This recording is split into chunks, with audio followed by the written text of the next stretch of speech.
Like the T-shirt. Thank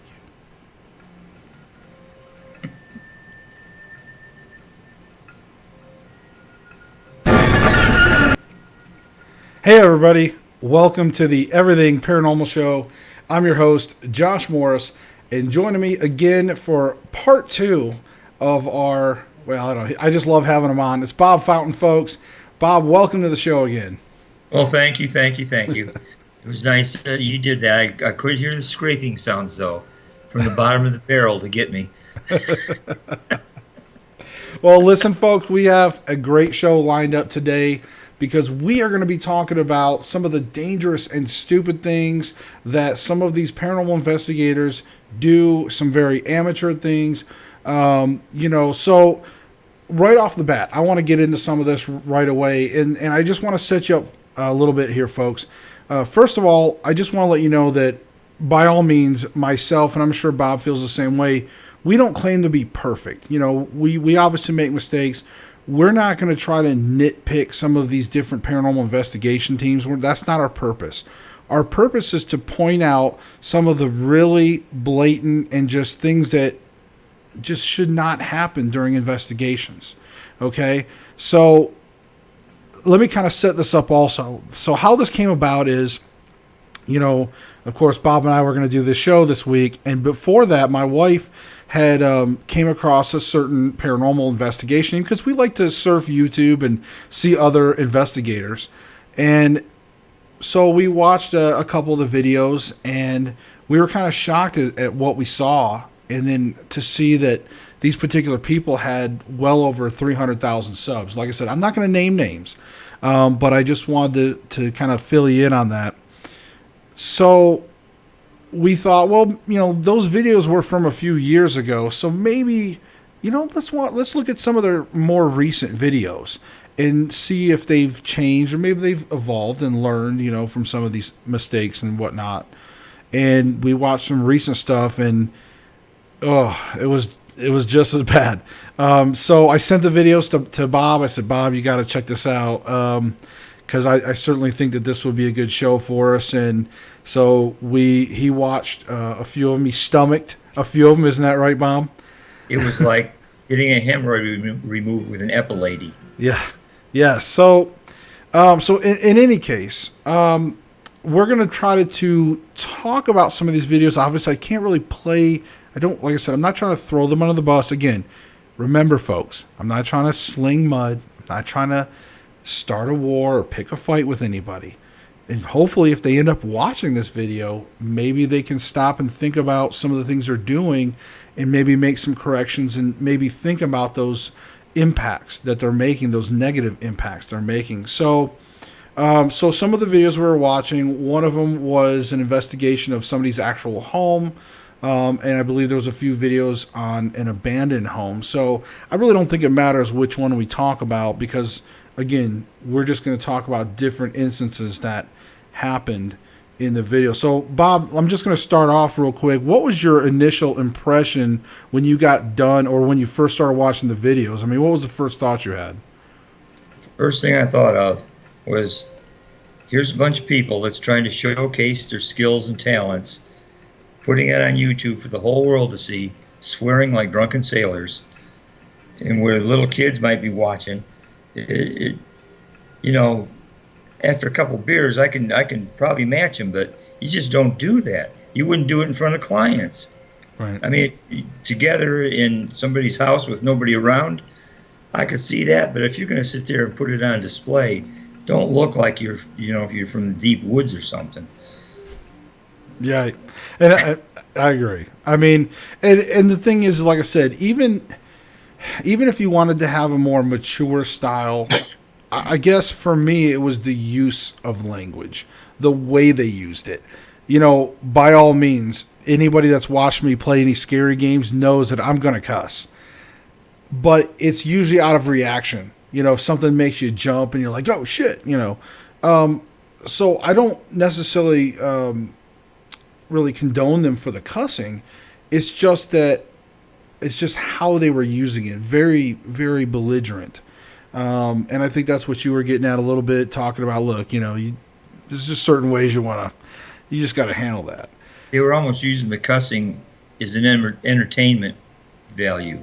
Yes, exactly. And that's exactly what we're talking about today, really, is I think that's the core of what we're talking about today, is that it's going to be the fact that there's paranormal investigating and then there's entertainment style paranormal investigating. And so certainly that's what it seems like they're doing. At least I hope so. If it's a conscious effort, right? If it's conscious effort, then at least they're just trying to make something entertaining, and that's their view. Whatever, maybe they should put a disclaimer on there like, "Hey, this is just entertainment." If they're seriously trying to investigate, that's where I have the problem. So again, there's as you watch these videos, and again, some of you may know who we end up talking about. Okay, I mean, because again, they have over 300,000 people. But if you're watching them, one of the things I noticed right off the bat is, first of all, the main character of this team always puts themselves front and center. They really don't share their name in the intros with anybody, with like their other teams. And in fact, in one video, just to show you the unprofessionalism, they introduced somebody that they hadn't worked with in a long time because they had a falling out. And like they basically said, we don't want to share our personal drama with our fans. But, but they sat there and kept talking about how they don't want to talk about it. So it's like, why did you even bring that up? Why didn't you just say, hey, man, he's back here to investigate with us. Let's go on. I mean, it just totally was cringy. Very, very cringy moment right off the bat on that video. You know which moment I'm talking about, Bob, right? Oh, yeah, I watched. Like I said, I had to watch all of them for you. Right. I'll never forgive you, by the way. Right. You're like, you just took more years off my life. Jeez. But now there's one of the things that, and again, we don't have to look at this as just specifically this team. I mean, I want you guys to realize this particular team that we're watching these videos, this is a good example of what happens a lot in the paranormal industry. Teams like this will go in, shake things up, just drama, it's entertainment, it's all flashy, it's all egocentric, whatever, and then they leave. And then other people have to come in behind them, okay, and clean it up. So anyways, one of the videos, they were speculating about a death that occurred in a bathtub, right, where there was no facts. In fact, they admitted, they were like, well, somebody might have died in this bathtub. Or was murdered. Yeah, it was murdered in this bathtub. But I'd never researched it or found out anything. That's why would you make those statements? I mean, Bob, what do you think about those things? I don't. What you was mentioned before about that kind of stuff, you see it on television too. Out there right now, there was a group out there that put burlap bags over people's heads to increase the scare value. You don't do that to somebody if that's a client and they're terrified about what's going on around them. You don't do stuff like that. Or you don't sit there and exaggerate it. Bag them and tag them, boys. I've come in behind other people on investigations, and they said, well, aren't you going to use a Ouija board? And it's just like, no, I'm not going to use a Ouija board. I'm going to use equipment. And they're shocked the way we do it. And, if you're a true paranormal investigator, there's pretty much no entertainment involved. It is boring most of the time, especially during review, and sometimes it's just time consuming. You just wish you could get out of it, but it's not entertaining. That's the farthest thing from my mind. No, and the thing is when you're just speculating like that, when you're just throwing those blank statements out there, I mean, obviously it's purely for entertainment value, and again, it scares me that they have so many followers that support them like that. I mean, if that's what you want to do, if you're watching it for entertainment, again, that's fine. Now, another thing I noticed, I'm just kind of consulting my notes as we go along. is when one thing that I don't like to do. So Bob, like if you and I were at an investigation together, one thing I don't like to do is if I've already been to a place, I personally don't like to walk in and say, "Hey Bob, I got a bunch of activity right here in the bathroom. I got a bunch of activity right over here in this specific area." Now, of course, ahead of time I might tell you, man, you know, like this place here I investigated, got a lot of activity. You ought to come check it out. But I really don't like to share specifics, and that's one thing I kept seeing a lot in these videos was the team sharing, or the guy that was in the video sharing to the other investigators, like, "Hey, I got all kinds of activity here. I got all kinds." I mean, sort of ahead of time, you know. And I don't know. I'm not a big fan of that. I mean, where do you sit on that, Bob? I like to get that information from the client themselves, firsthand. Here's what we've experienced in this house. If an investigator comes in before me, I don't want to know what they found. In fact, the client shouldn't want them to do that either. They want to see, you know, I might find something totally different. And then it kind of throws everything up in the air. But no, I don't want somebody telling me where the hot spots are and what's going on. Right. And I think for me, that's extra validation. If you did an investigation somewhere and I came in, followed up with you, and my results matched the same spots that you had results in, that's just extra validation that there really is paranormal activity in those particular spots. So again, on an investigation wise, those are, to me, things that you should avoid doing. Now, here's a big popular one. Bob, what do you think about every time somebody gets cold hands and they're like, "Oh my God, it's paranormal, it's cold," like they jump right into the whole cold hands, it's paranormal, without even investigating anything else? Once again, they got cold hands. They had supposedly heat sensors. They could have checked the hands right off the bat and verified, yeah, your hands are cold and the rest of your body. Or sometimes your body drains blood from certain areas. So if they hadn't eaten today and the blood's circulating somewhere else, they're going to have cold hands. Right. Heck, I'm 72. My hands are always cold. Right? So, yeah, it's good to log privately your personal experiences, but not broadcast them, because it gets into that group think, you know, where one person says, "Oh my God, something just touched my back. My arms are tingling." Well, if somebody is close to them, there's a good chance their arms are going to tingle too, because that guy just said that. So what I try to have our team do is personal experiences, keep them to yourself, make notes of them immediately, and then we'll kind of compare what's going on and where it happened. Right. But you don't sit there and broadcast. Step over here real quick. That's like saying somebody will tell you the milk's bad. Here, taste it. No, right. Now, another thing that I noticed too is that they like to do a lot of spirit box sessions. Too much. Right, too much, like you said. Relying on a spirit box that much is not the greatest. But in any case, one thing I noticed too is there was a few different times when they or other teams would get a response, like a pretty good response from a spirit box, and then they just like, "Oh my God," like they just hit a home run, and then they like turn it off, and they're like, "Oh my God," and they're dancing around doing, you know, whatever, and then they're like, "Oh, maybe we should go back to it." I mean, that drives me crazy.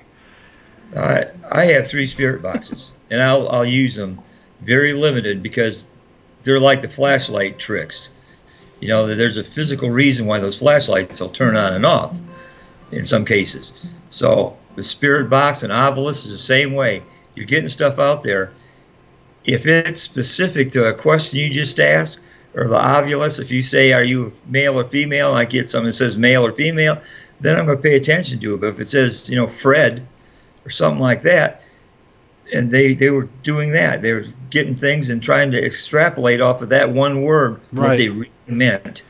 Well, yeah, and, if you're getting words that doesn't quite match your questions, you know, certainly you've got to keep that in consideration, because you're scanning through all these frequencies.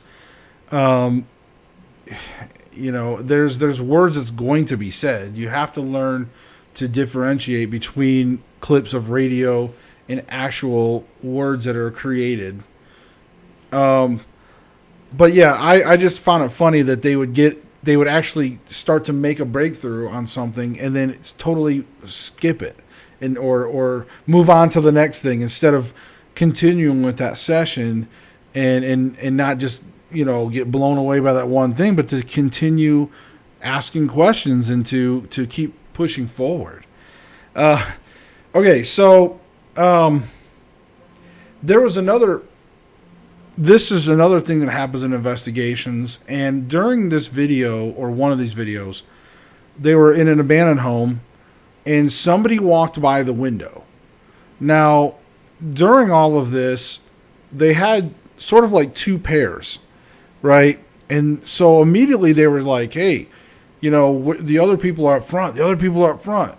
Well, then when the other people came back because of the commotion, they're like, what's going on? And it's like, were you guys up front? And they're like, no, we were by the pool, which is over toward that way in the back. So to me, it's very possible.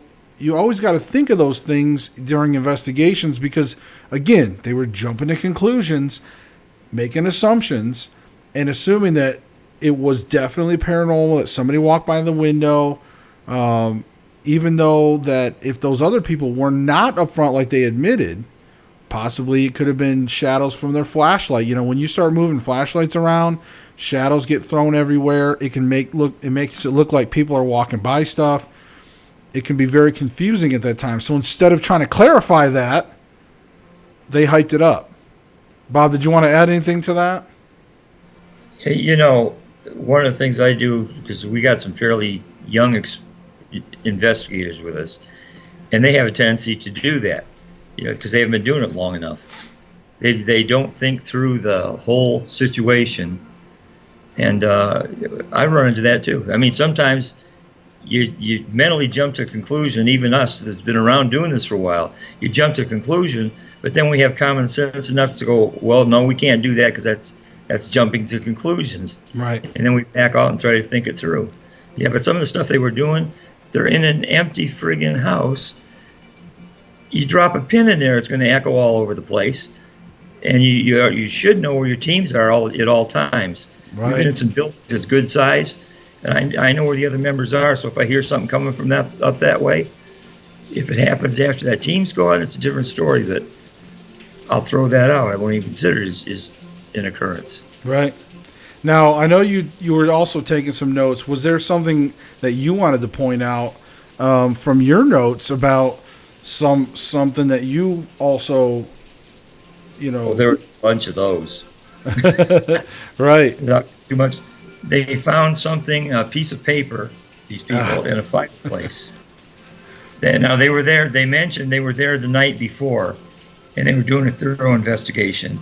And they missed this big piece of paper sticking right there in the fireplace where you could easily see it. But that second night, they mysteriously found it, and it was a curse with blood on it. They showed you the blood, which was red. Blood doesn't dry red. No. It dries black.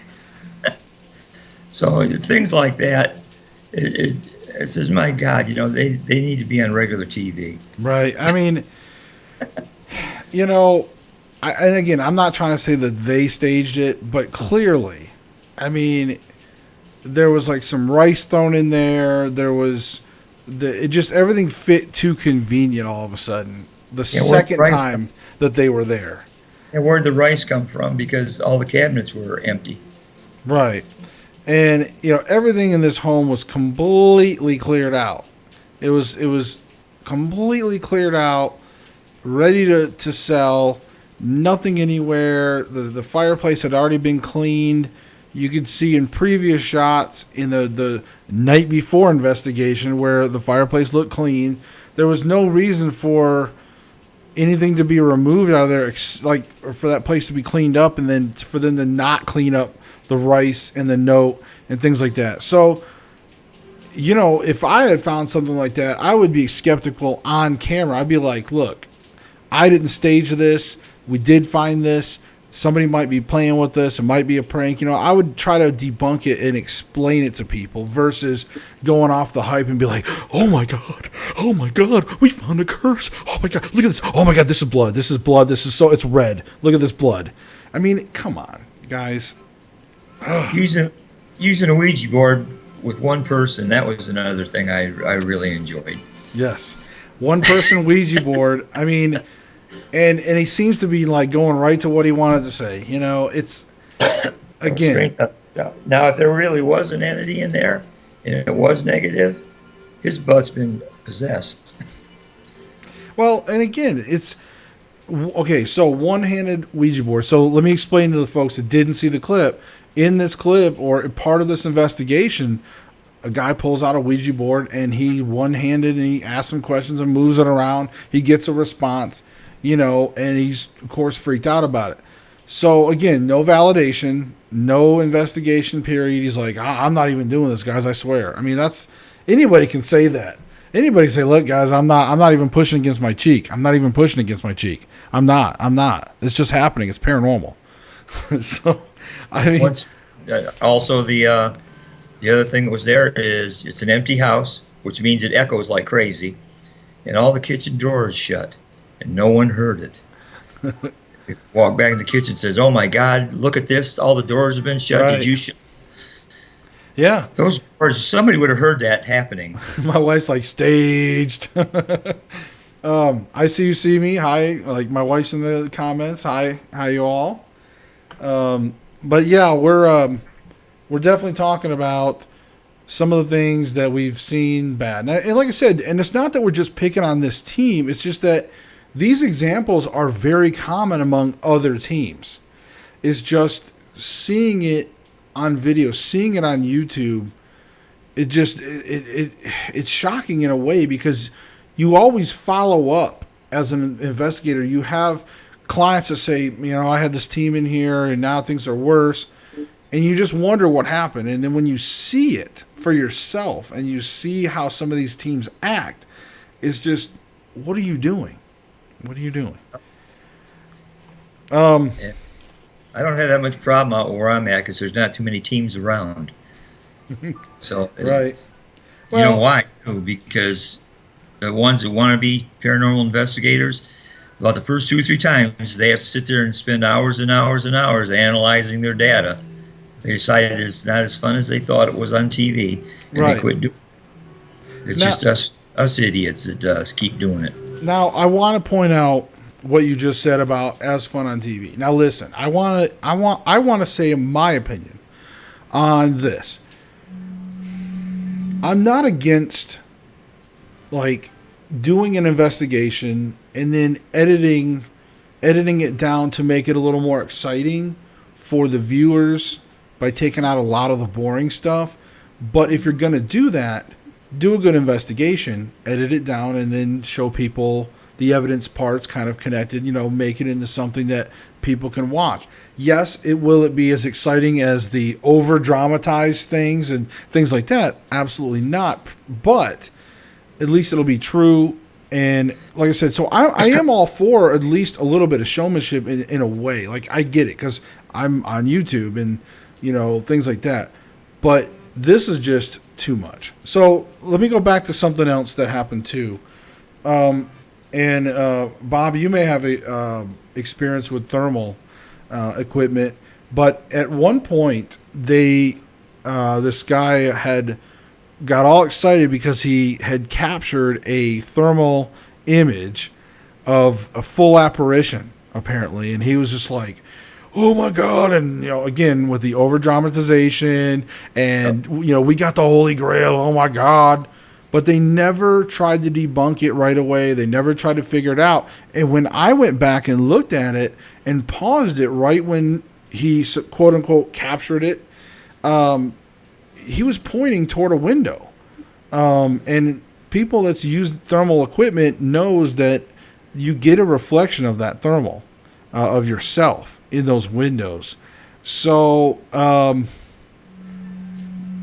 what's your thoughts on that too? Like an SLS camera. You shine one of those towards a mirror, you can see all the laser lights going all over the place. when we use an SLS, which we did at a community center in a small town around where I live, we got a stick figure of a little girl sitting in a chair. Now, if you have to understand how SLSs work, it's just shooting out the stuff and it's looking for some kind of a pattern. If it has a pattern that looks like it's a humanoid, it creates a stick figure. Right.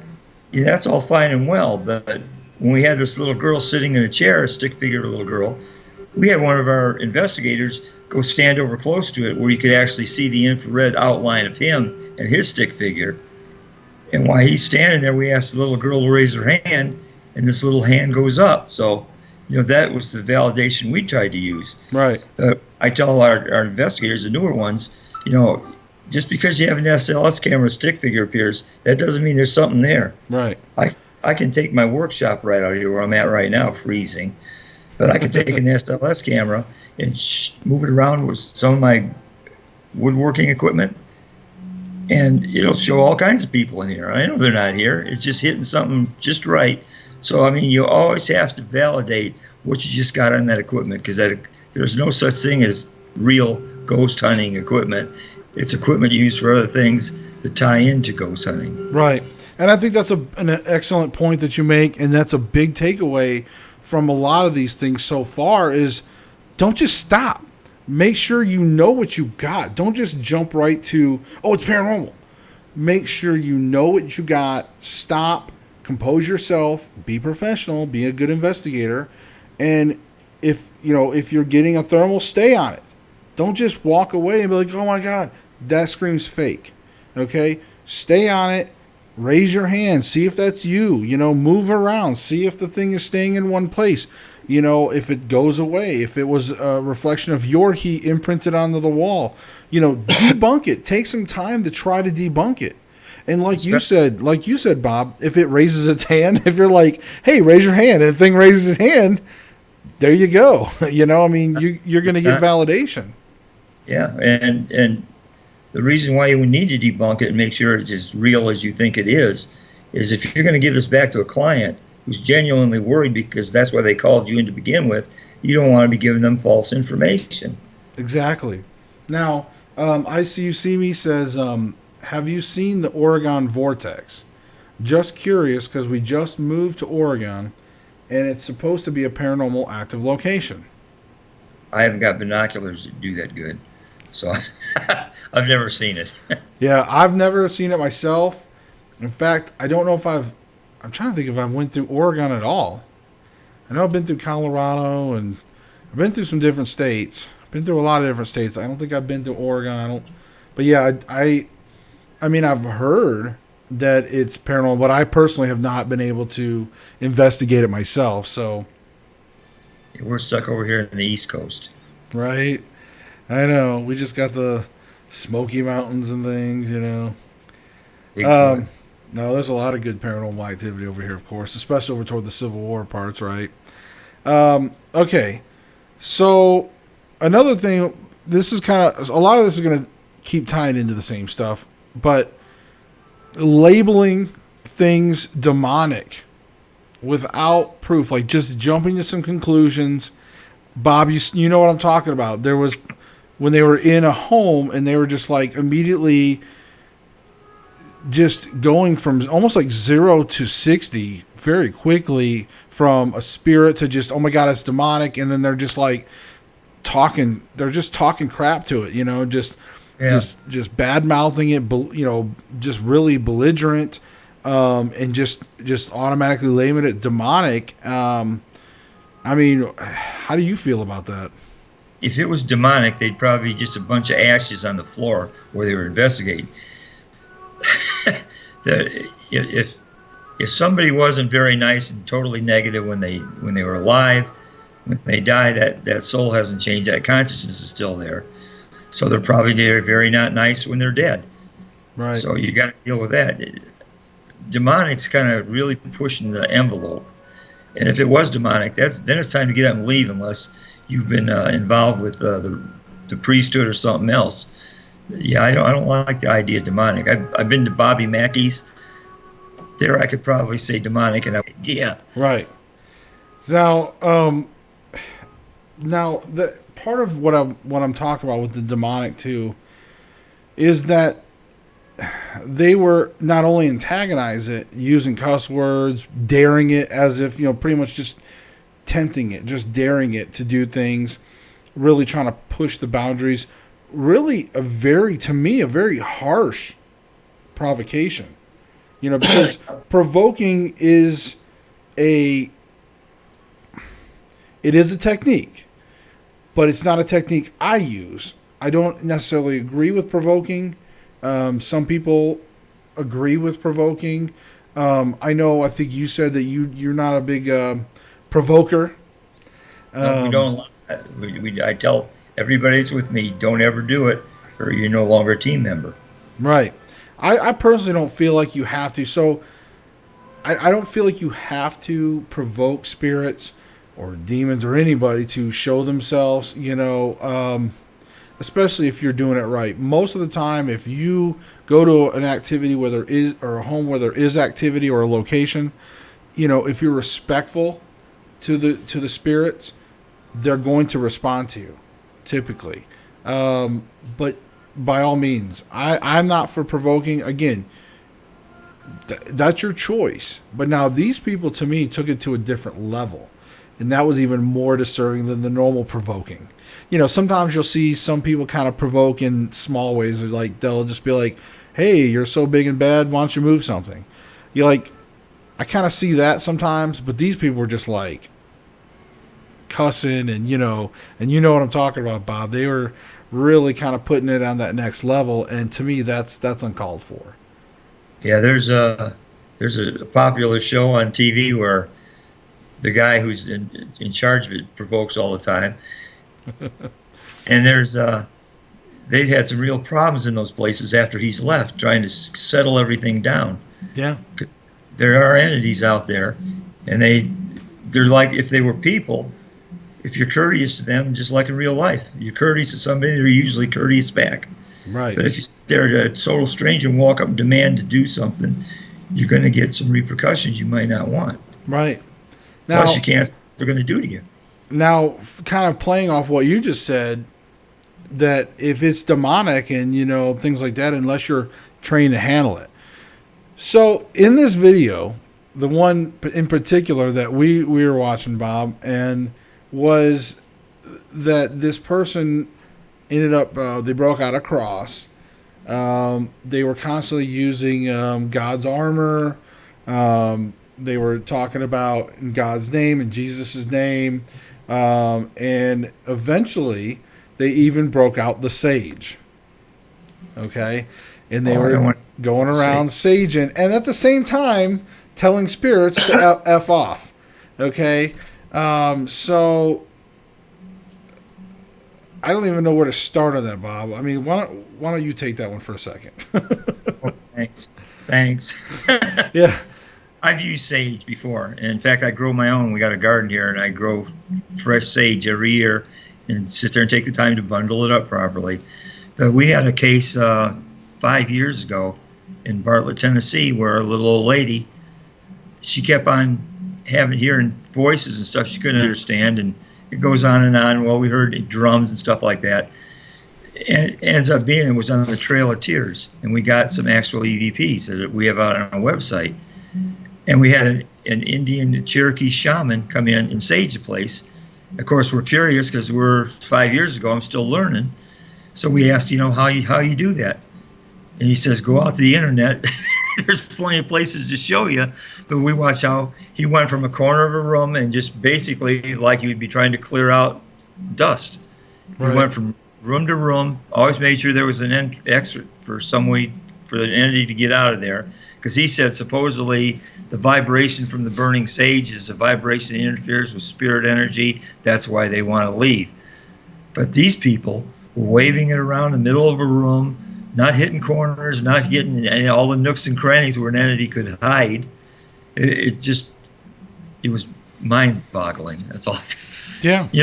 If you don't know how to do it, don't do it, because you can sit there and force something to stay in the house if you blocked its exit. If right. sage really works. So no, they were doing that for the entertainment value, I think, or they're out of ignorance. And you could tell because they had a spirit box going the whole time they were saging, and they walked around this room, sort of generically around this room, just kind of waving it around, and the spirit was still trying to come through the spirit box. So clearly it was not leaving that room. They even went on to some other rooms, and the spirit was still going through that spirit box in the room that they quote unquote saged. So yeah, that's why force the entity out to begin with? The house is empty. Yeah. You know, Well, we try not to do that at all. If there's something in there, we try to make peace with it and the client. We had a beauty shop where there's something in there. We pretty much determined it's a man who owned the building before. He wants to stay there. It's his, as far as he's concerned, it's still his. He had issues with the current owner. So I had to sit down with the thing and said, look, if you run her out of business, they're going to bulldoze your building and you're going to have nowhere. So be nice to her. It backed off. It's nice to her. We didn't have to sage the building or do anything like that. They're just sitting there saging the building for entertainment isn't a good idea. Right.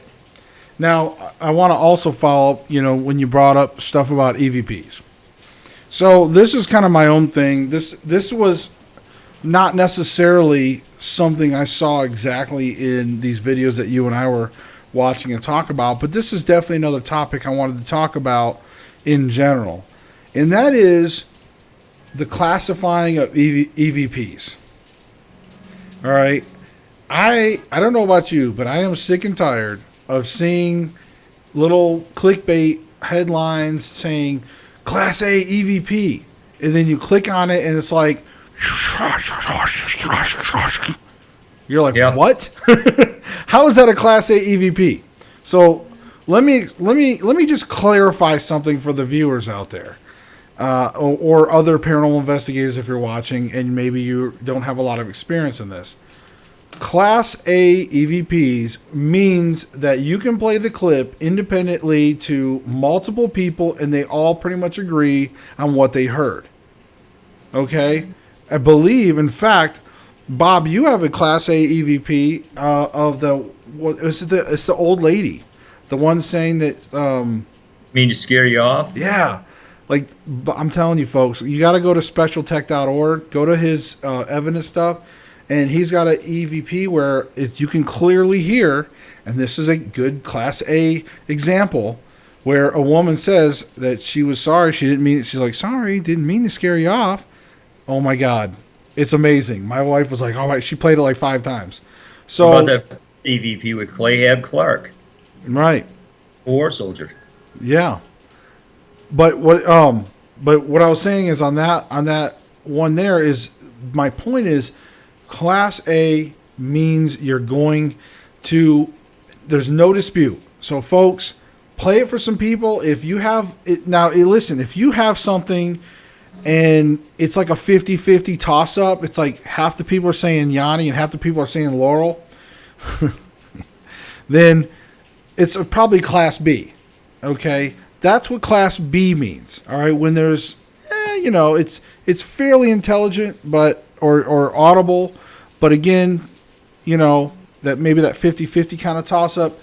Class C means that there's something there that's unexplained, but just nobody can really make it out. But it is something that does seem to be paranormal.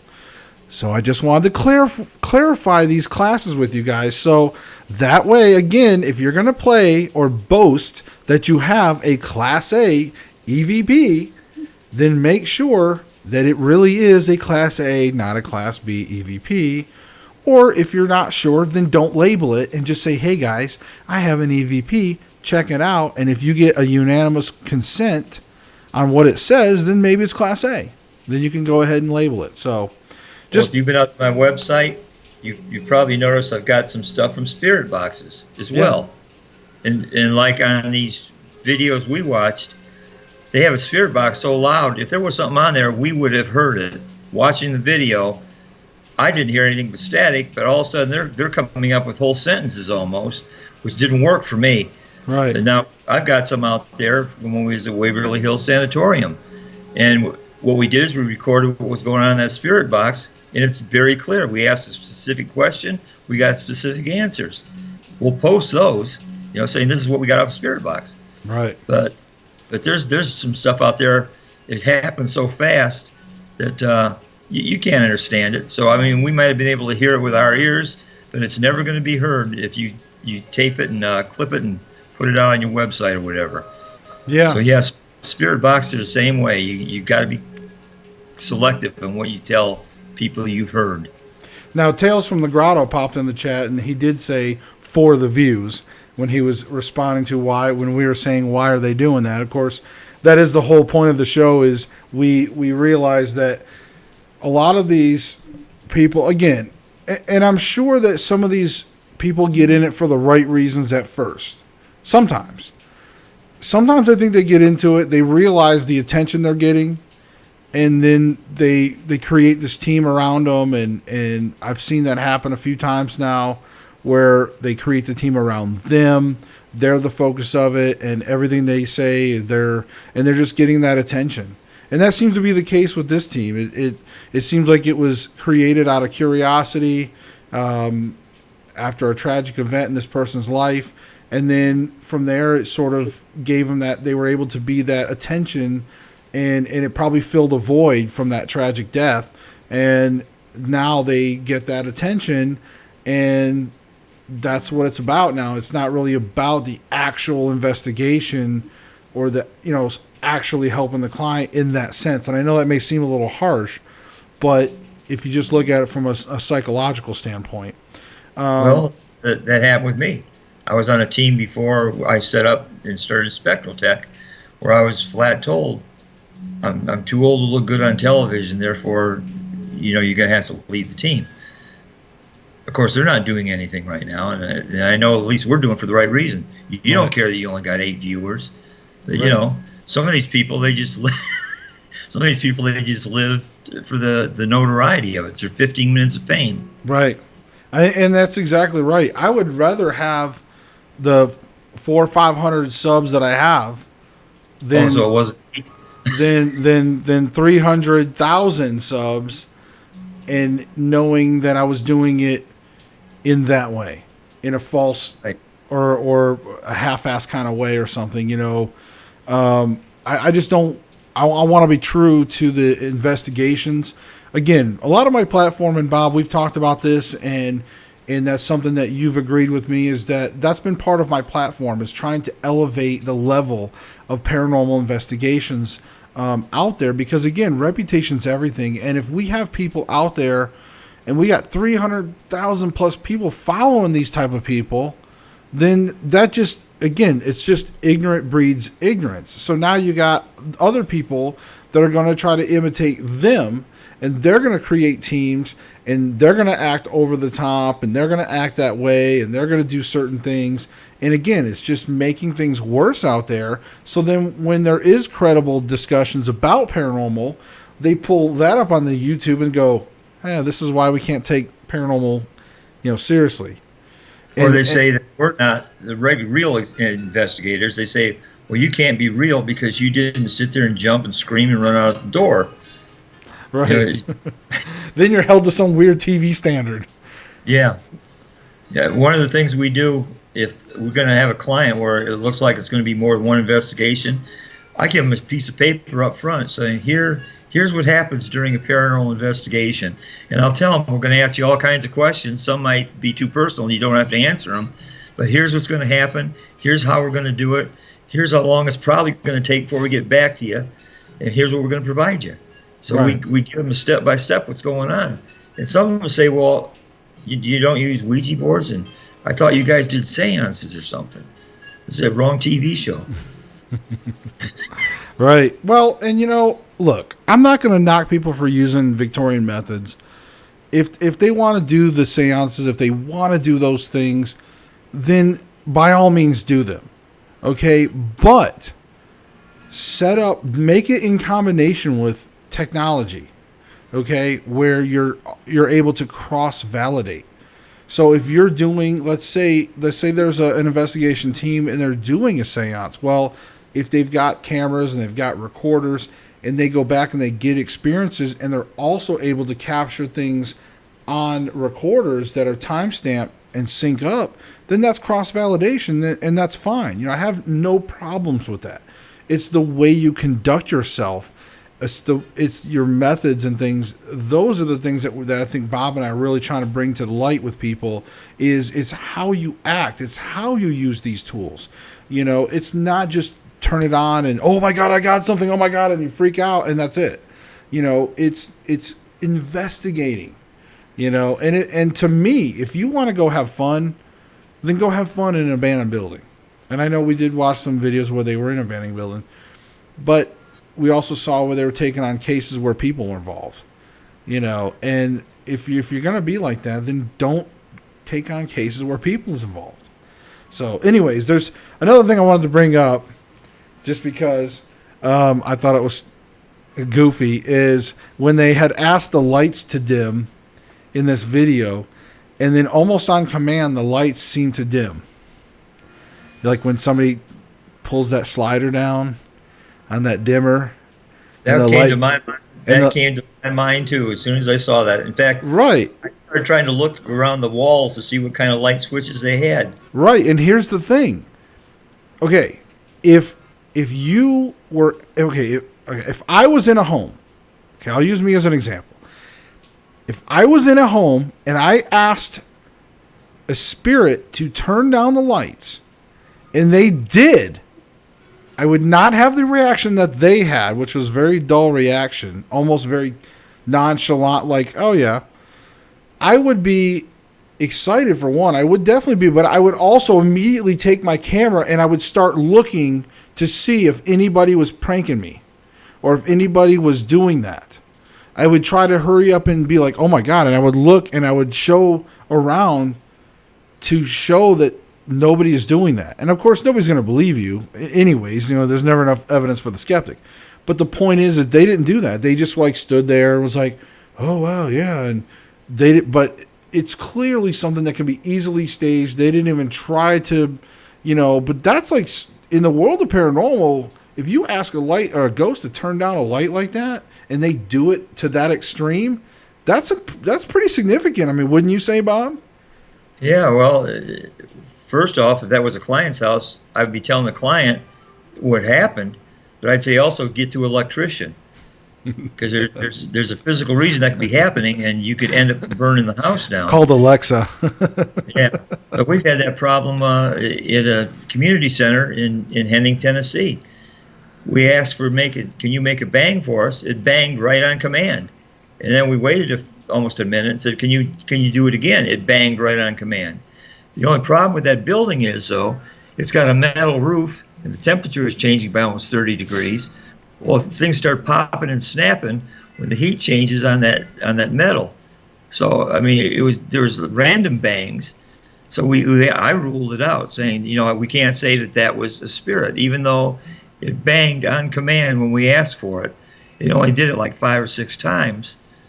But, you know, through a whole night, it was banging and clanging all night long. Now, it could have been something doing that. Right. Or a spirit banging on command. But now we got to go back there again. In fact, I took 2 of my tape players and left them there for 8 hours all through the night into the next morning, just to listen to see if the heat changes in the building was creating all those sounds. There's some cases where it did do that. When the sun was coming up, bangs and clangs started going on. When the sun went down, it started cooling off, we heard the bangs. But it's still, you know, I can't consider it paranormal because it simply banged on command for us. It was banging on command. It could have been a tremendous coincidence. Right. But I didn't get all excited. I just ruled it out. Say, we'll have to research again, which we're going to do.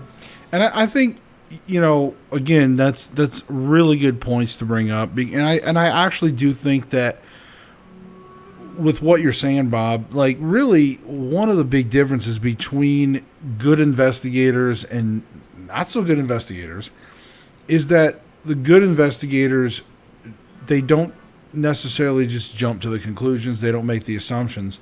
They want to try to debunk it. They want to try to debunk each thing until they get to that point where it is unexplainable, so that way they can and hopefully, if they're good enough, have their devices set up to where they capture that moment, and they can say, yes, I've debunked this. This sound was metal. This is a metal roof. Changing in the temperatures. This is creaking floorboards. This is your water heater. This is your thermostat. This is, I don't know what this is, but it's scary. So I caught this. Okay. So I think that that's what makes good investigators, is that when you actually can go through and just whittle it down, instead of just going in and saying, oh my God, that's paranormal. Oh my God, that's paranormal. Oh my God, that's paranormal. And that seems to be what we're seeing, I think. I don't think I'd have anybody come back a second time who did that as investigator. One of the things that I'm going to do in my next class coming up, of course, this might blow it if somebody's watching. You're going to show them this video. This is class right here, Bob. We are schooling them. This is like an instructional video right here. Well, what I'm going to do is there's in the outlet mall, we're going to have the class. After the class, we're going to let them do a mini investigation with one of our investigators. So we're going to let them actually play with equipment. It'll be a real thrill for them. Plus, it doesn't cost anything. But up in this upstairs bathroom, as soon as you go from the first floor to second floor of this mall, it gets heavier. You know what I'm talking about? Where it's like it's harder to breathe. It's like a heavy feeling. Right. In the bathroom where there's something in there, and we've known it because every investigation something's happened. There's something there that doesn't want us in there. I've got one of these yard ghouls that, you know, it's always like they're coming out of the ground. Right. For a haunted mansion. Right. I'm gonna stick that in that bathroom and make sure the lights don't turn on. It's gonna come around the corner with a flashlight and see that thing sitting there staring at him. I'm gonna be downstairs just waiting to hear the scream. But the reason I'm doing that is I'm gonna tell him, you know, if you're easily scared, this isn't the thing you need to be doing, because there are entities out there. There's no doubt in my mind, and they also feed off energy. If you're sitting there running around scared, you know, out of your wits, you're sitting there feeding the darn thing. It's going to try to scare you more. Yeah. You know, you should be like a firefighter. If there's something in there that really looks scary, you should be going towards it to try to figure out what the heck it is. You know, if it's real, if it's just something material and your mind's running away. But yeah, it's going to be a fun training session. Yeah, I mean, absolutely. I would love to come. That would be fun. My wife and I got to go to a similar thing with SRS Paranormal when we went to Tipton Haynes. They did like a little, you know, classroom style thing. They had their equipment out on the tables and stuff, and then people got to go out and we did investigations for the rest of the evening and help people and explain things. And you know, we had a pretty active night. You know, it was a pretty good night. I enjoyed it. Those collectors help. They help a lot of new investigators, and some of them are amazed of the stuff that you really need to know before you do it. Bob, I'm going to I'm sorry. I didn't mean to cut you off, but I was going to let you field this question from I See You See Me. She said, can you be scared and can you be scared and just not show it? Will it still feed the energy? So if you're scared but you hide your fear, is it still going to kind of feed the paranormal? Well, sure it is, because it's energy. You could be scared as heck and sit there and smile and be nice. That's still energy pumping. There's adrenaline going, and it's going to feed off of it. You just need to focus on, you know, it can't hurt me. If you went into this thing praying to whatever God that you believe in or have other kinds of protection on you, you should know it's not going to hurt you. It's not going to attach to you. But, I mean, if you start getting scared, you also risk the chance of having one of your teammates or somebody else getting scared next to them, and all of a sudden it's a feeding frenzy. Right. But I think that, you know, honestly, like if you're scared about paranormal, I think again this is why folks like Bob and I are and even my wife are in investigations, is to help clients, you know, with that fear. Most of them are victimized, and they're victimized by fear. Sometimes it could just be a noisy house, and they're scared and they think it's ghosts. And we can come in and say, "Hey, look, we did a thorough investigation. We spent some days here, some nights, days, whatever, and in the end, you got a noisy house. No big deal." Or we can say, "Look, you've got something here, but it's nothing to be afraid of.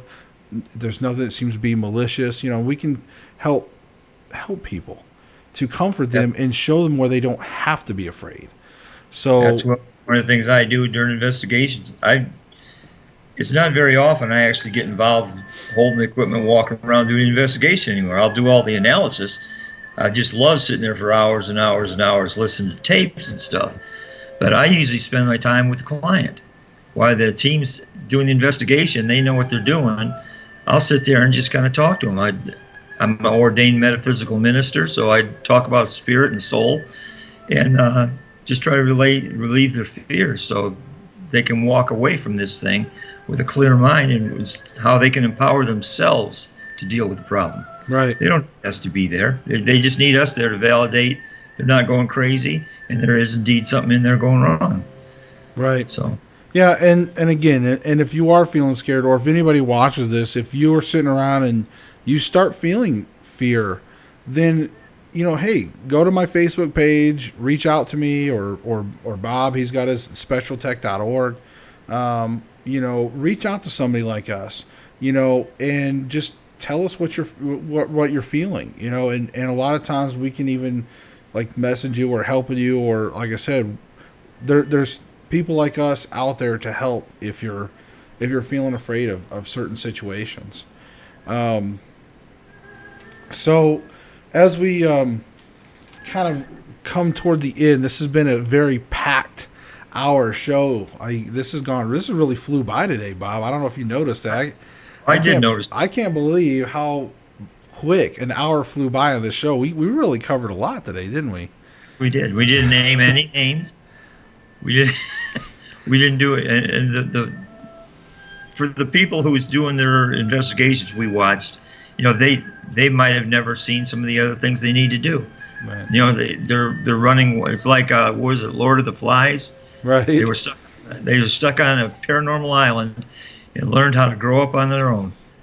Well, and you know, my hope is if they were watching, if somebody says, hey, I think they were talking about you, or if they actually were watching this, I hope they don't take it in that way. Like, oh my God, these guys were just hating me. If trust me, if it was, you know, if it was personal, then we probably would use your name. So, yeah, but it's just, look, again, people out there don't always know. They learn from other people. Other people don't always know.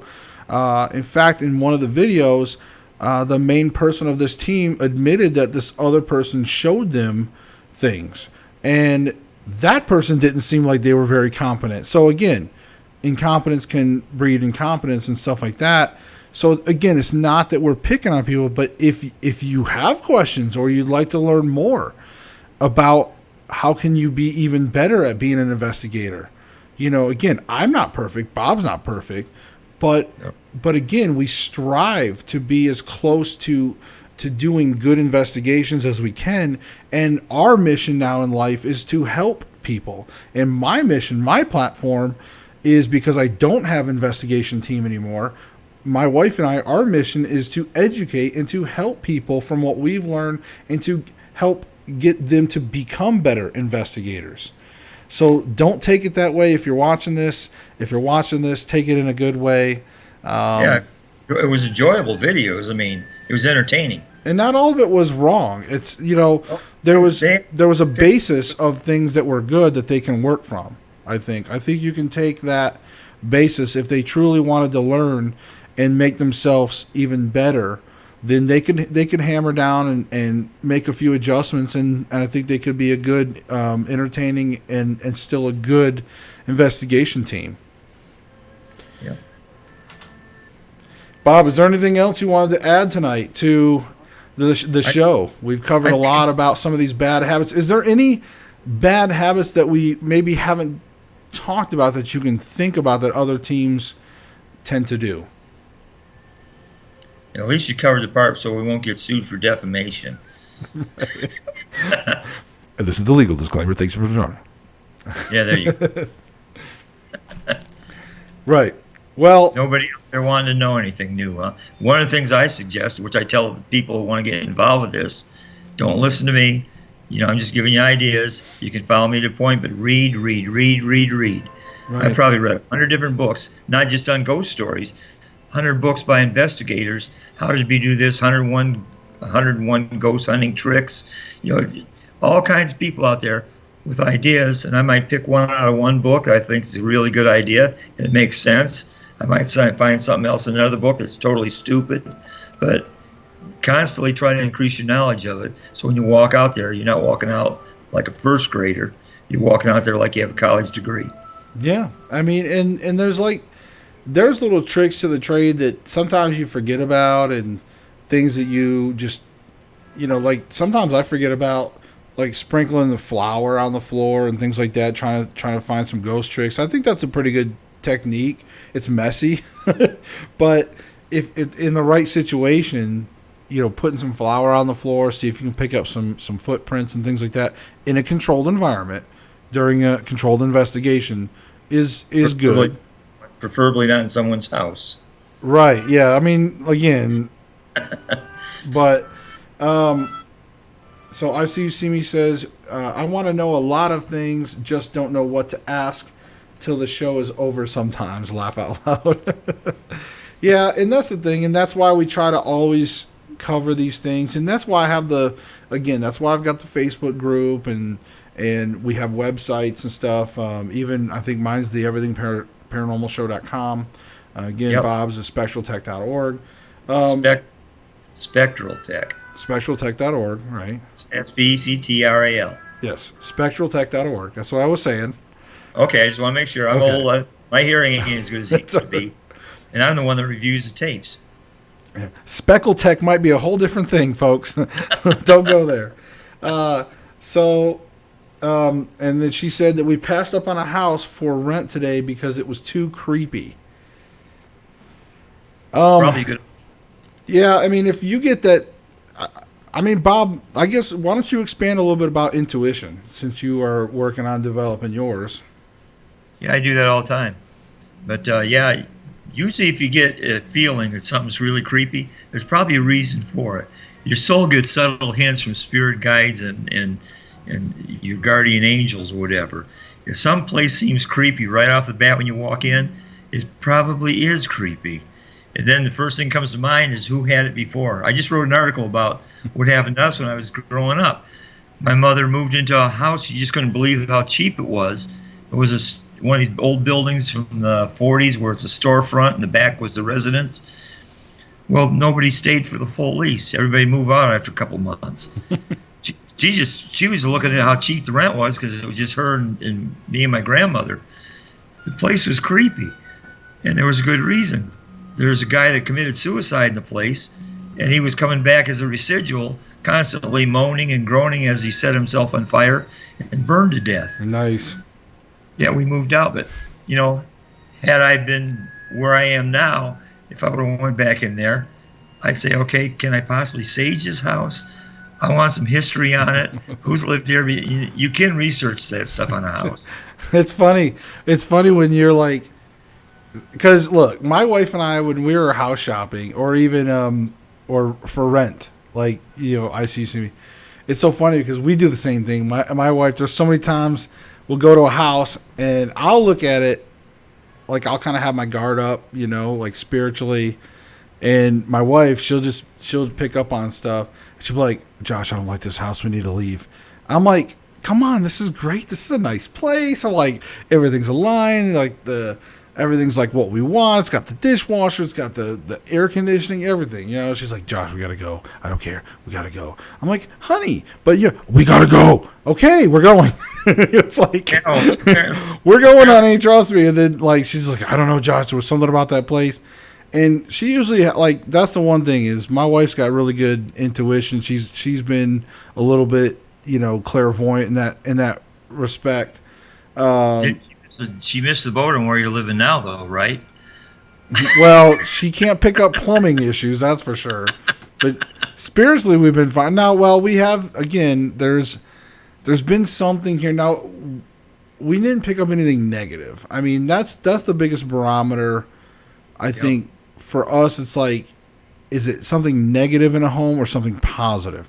My wife's really good at identifying one of those. And here in the new home, it wasn't nothing negative. So even the stuff we've been experiencing hasn't been negative. And of course, kind of what I was what you were kind of alluding to in your story was like, as that investigator, like, well, I think I could handle it.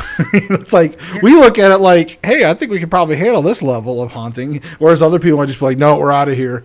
We're always going, can we go ahead and clear this house? Or, And my wife and I have had that talk before. We've been like, we probably could clear that house. See, I solved the problem. We bought the land. We built our own house. It's the first thing that's ever been on this property. So I don't have to worry about that. Now the people who buy it after we're dead is going to have to worry about it because I'm coming back. Yeah, right. I know. That's what I'm determined. I don't know. We'll see what happens for me. I'm not sure if I will or not. It depends. If I keep eating, if I keep gaining weight, I'm going to be leaving this earth faster than I want to. But that's a different subject. One last thing I'd like to cover before we probably end this, because we are past the hour mark for sure. Again. Yeah, but that's us, Bob. We can talk about this stuff for days.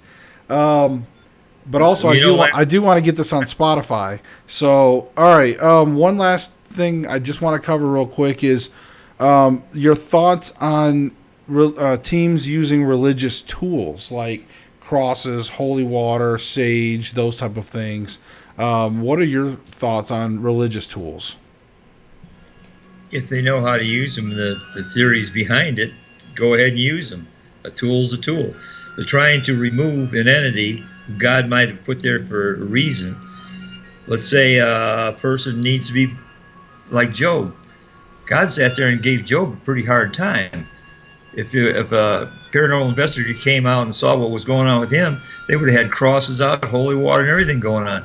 There might be a reason why there's something out there. So when you start getting into the holy stuff, you're starting to mess around with some things that's way beyond our comprehension. Right. If we were to know some of that, God would have let us know long ago. So I wouldn't. You start whipping out holy water, and it's a demon actually starts whipping out what his toolbox is. You might lose, and God's going to say, "I ain't getting in the middle of this." So. Yeah, I agree. And with that, Bob, we're going to go ahead and start wrapping up. I just want to say thank you again for coming on the show. It's always a pleasure to have you on here. I love hearing your opinions, and I think you're a great investigator. You're a good guy all around. So hopefully, I'm sure we'll see you back on the show later. Maybe not next week, because again, we just did this too. We're gonna, if you come back on again, we're just gonna have to rename the show or something. So I'll spare you a little bit of time next time. But like I said, Bob. Be like the Everything Paranormal and Bob show or something. But in any case, folks, I do want to thank you guys out there that showed up in the chat. Thank you all very much. We couldn't have a show without you. So if you like the show, click like and subscribe and share and all those things I shouldn't have to tell you about because social media has been a thing forever. So, guys, remember, seek the truth. We'll see you next time. Can I click like? Yes, you can click like. Well, I'll have to watch it first. You have to watch it first. There's bonus footage for you.